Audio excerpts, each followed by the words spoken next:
हरे Krishna. Happy Ekadashi, Rama Ekadashi का महात्म्य। एक बार महाराज युधिष्ठिर ने श्री कृष्ण जी से पूछा कि आप कार्तिक मास की एकादशी के बारे में बताओ। तो श्री कृष्ण जी ने बताया कि इस एकादशी का नाम रमा एकादशी है और इस एकादशी का व्रत करने से इंसान सभी पापों से मुक्त हो जाता है और उसे स्पिरिचुअल अवॉर्ड का रास्ता मिलता है। तो श्री कृष्ण जी ने बोला कि मैं आपको इसकी कथा के बारे में बताता हूँ।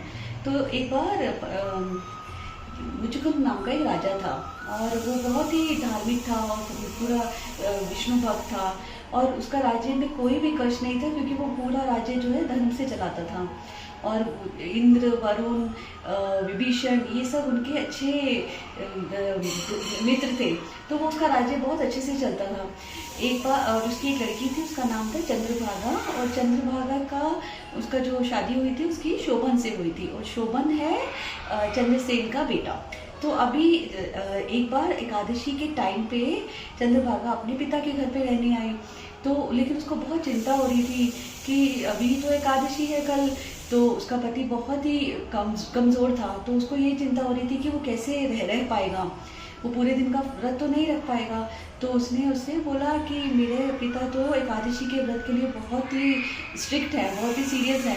तो मतलब घर के वहाँ पर जानवरों को भी उनका अन्न, ग्रेन्स, पत्ते नहीं मिलते, तो इंसान की तो दूर की बात है।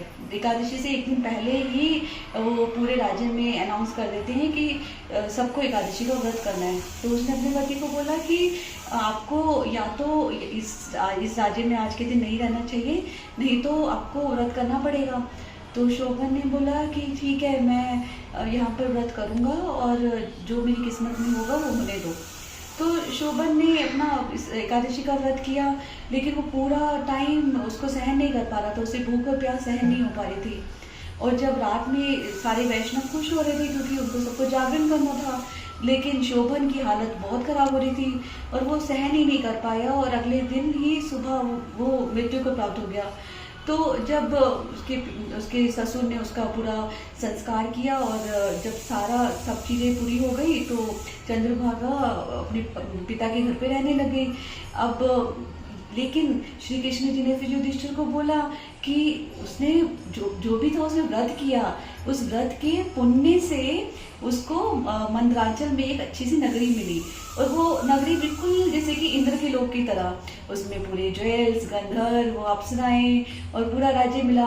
तो वो वहाँ पर था। अभी वहाँ पर क्या हुआ कि जो मुचुकुंद राजा था वहाँ के नगर में एक सोम शर्मा नाम का ब्राह्मण रहता था।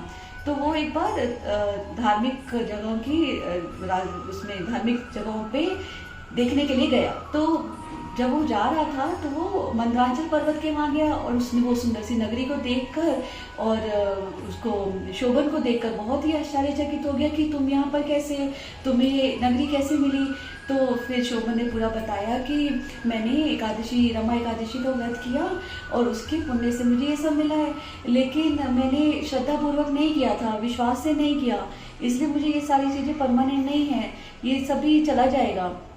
तो उसने बोला कि आप मेरी मदद कर सकते हो। तो शोभन ने उस ब्राह्मण को बोला कि आप मेरी मदद कर सकते हो। तो ब्राह्मण ने बोला मैं कैसे तुम्हारी मदद कर सकता हूँ। तो उसने बोला तुम चंद्रभागा को जाके मेरी सिचुएशन के बारे में बताओ।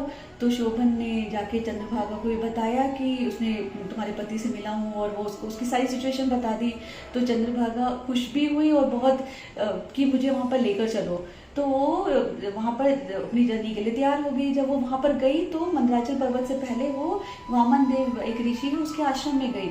तो उस ऋषि ने वैदिक मंत्र किए और उस पर जल छिड़का और उससे चंद्रभागा को स्पिरिचुअल बॉडी मिल गई, स्पिरिचुअल बॉडी मिल गई और वो अपने पति के पास मंदराचल पर्वत पे गई।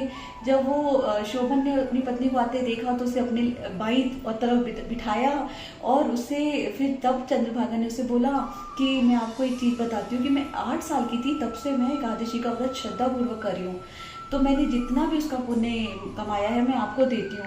इससे जो आपके ये नगर है ये टेम्परेरी नहीं रहेगा, परमानेंट रहेगा, एनिलेशन तक, मतलब पूरे प्रलय तक हम लोग इसमें रह सकते हैं। तो दोनों खुशी से आनंदपूर्वक रहने लगे।